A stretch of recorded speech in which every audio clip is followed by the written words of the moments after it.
So let's give the stage to the one and only Ville Miettinen of Microtask. Ville, welcome. Okay, hi everyone. How does this work? That way. Okay, so can you get it on the screen? Would be nice to be able to show some slides.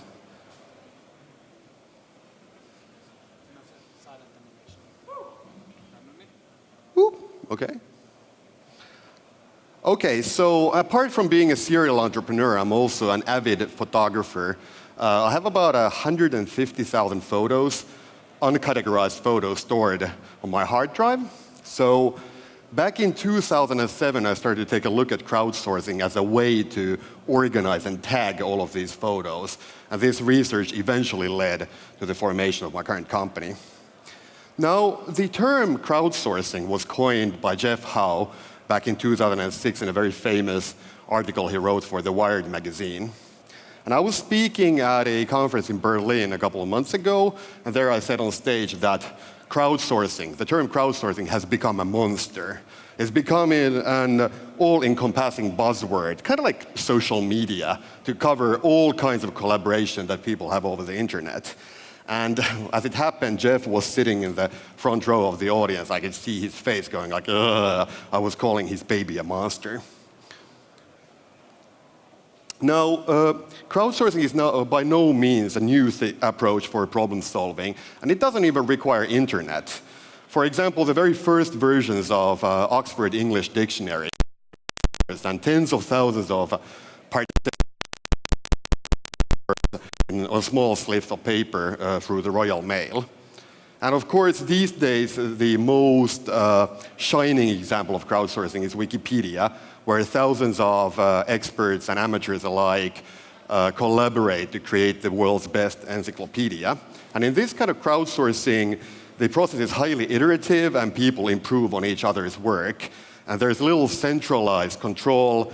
It's all done in a very indirect fashion, so people choose what they want to contribute and when they want to do that. Another area where crowdsourcing has been widely utilized is disaster response.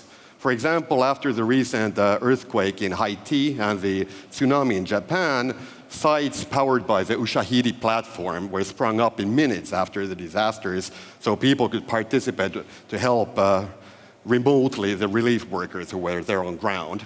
And now if you think about something like, what is the global demand for Haitian Creole speakers normally?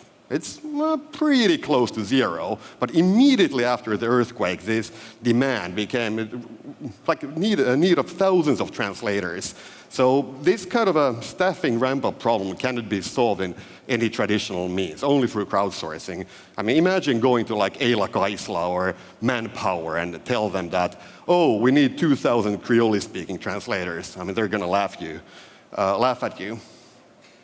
There are some other cool things that have been crowdsourced. For example, a country's constitution. This was done by the crazy Icelandic people a couple of months ago. And obviously, we heard a moment ago about Iron Sky. So movie productions can be crowdsourced. The platform called Rec a Movie, there they have hundreds of film and TV productions, even a couple of operas being both crowdsourced and crowdfunded. And if you want to get a cool T-shirt, threadless.com is the funkiest T-shirt crowdsourcing site, and pretty much for all your other design needs. I mean, if you need business cards or brochures or website design or logos, you go to 99designs.com. And at our company, we tend to eat our own dog food. That means that when we needed T-shirts for Microtask, we got them through 99 Designs. We ended up getting 140 unique designs and choosing in a contest. We chose a winner and paid that winner $400. And when we needed music for our website and animations, we organized a contest on Audio Draft, another company, Finnish company, just heard about. And of course, whenever I'm tweeting something as Microtask, that tweet goes immediately to professional translators, and a moment later, Microtask FR on Twitter tweets that in French, and this is done through Transfluent. And we also use crowdfunding for fundraising. We did our seed round. The last couple of €100K were raised on the best crowdsourcing platform of the planet, which is Facebook. And well, we need some more mundane things, such as a photo of a hitchhiker holding our plate, or a barista who does some cappuccino art, or we need someone to organize the church display, or we just need some love from Times Square. We go to a site called Fiverr, and there's all kinds of services people are offering for exactly $5 there. You should go and check it out. Pretty much all of the photos we use on our blog come from iStock Photo, and these guys pretty much disrupted the whole stock photography market by bringing down the average price of a stock photo by an order of magnitude. And whenever I need my laundry picked up or other small errands done in San Francisco, where I spend most of my time, I go to TaskRabbit. And it's not only this little small mundane stuff that can be crowdsourced, also expert services like programming. So some of the world's best programmers are hanging out at Topcoder, and they're solving programming challenges for money there. And you can also outsource the playing of World of Warcraft. So these Chinese gold farmers will play the game for you during the week. They will develop your character, gain experience, get your gold and magic items. So when you're the weekend warrior, you're going to have more fun. Our little industry is slowly starting to get its act together. And apart from some dozens of workshops we have and smaller conferences, we have a couple of big ones. The one you should be aware of is CrowdConf. It's organized in every November in San Francisco. Actually, it's happening right now, and the reason why I'm not there is that I'm, well, here. There's another one in Europe, in Berlin, called Crowd Convention, and here you can meet like dozens of obscure German crowdsourcing companies never heard about. And then there's the third very notable one. It's a highly academic conference called HComp, or the Human Computation Workshop. And the name refers to the idea that in crowdsourcing, what we're really doing is that we're programming this really complex parallel computing system that's made out of humans. We have a couple of major blogs dedicated to the industry. There's the Daily Crowdsource, and there's crowdsourcing.org. And then we have Crowdsortium, which is the main industry organization that brings together all the major companies and researchers in the industry. We have, yesterday announced that we have 200 institutional members, and there's no membership fee. So if your company is interested in this, you can apply and get access to a lot of interesting mailing lists. One thing we do in Crowdsortium is to figure out who does what, and pretty much everything out there is the crowdsourcing of that is handled by someone. We define industry best practices, common terminology, and also a taxonomy. And the surest sign that a field is becoming mainstream is when standardization committees start popping up. The little area in the crowdsourcing world that I'm most interested about is called cloud labor. And the companies belonging to this category, they are taking the existing business process outsourcing industry and bringing that to the cloud. And the BPO industry is $300 billion a year, so this is a pretty serious disruption. And what we're collectively doing is that we're providing human labor and human intelligence as a 24/7, on-demand, pay-as-you-go service. It's super scalable. I mean, if you need 50,000 people making phone calls for you right now, that can be arranged. And this is happening in a global market rates. I mean, services that require less education and training can be outsourced from rural Asia and Africa. However, the most important thing is that these services are becoming standardized and they have programming APIs.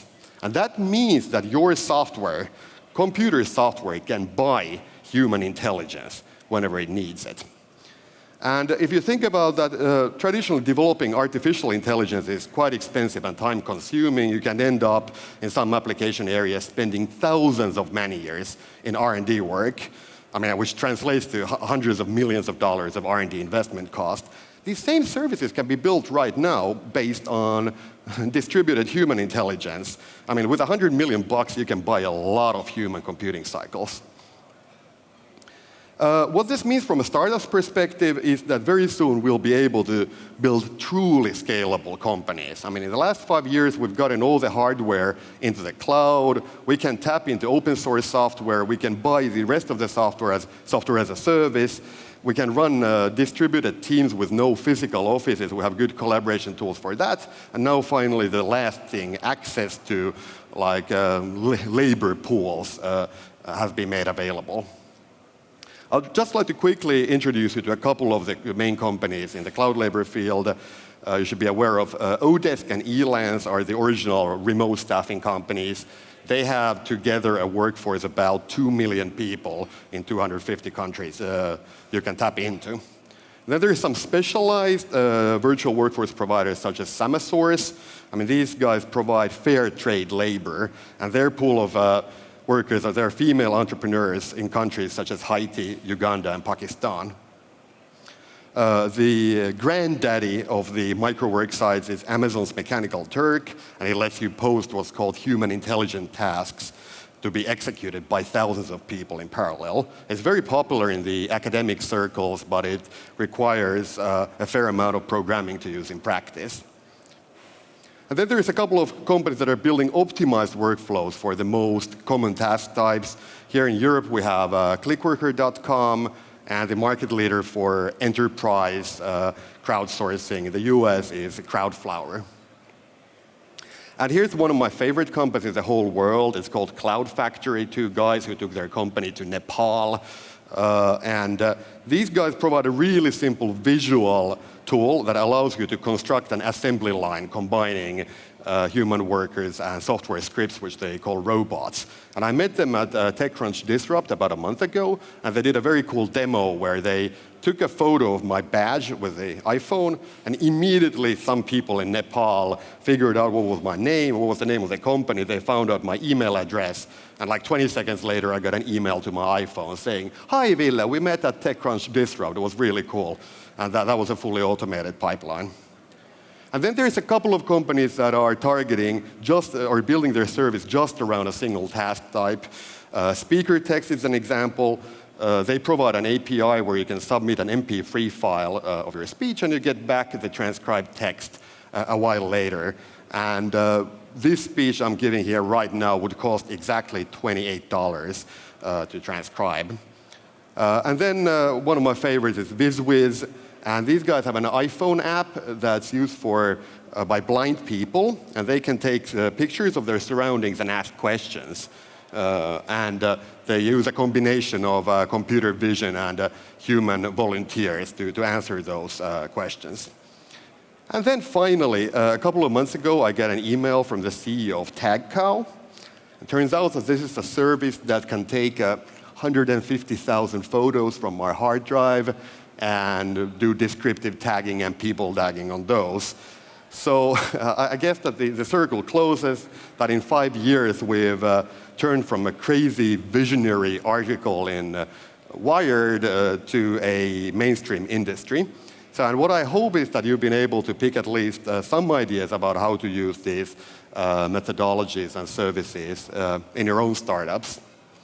And since I am the last man standing between you and lunch, I'm going to shut up right now. Thank you.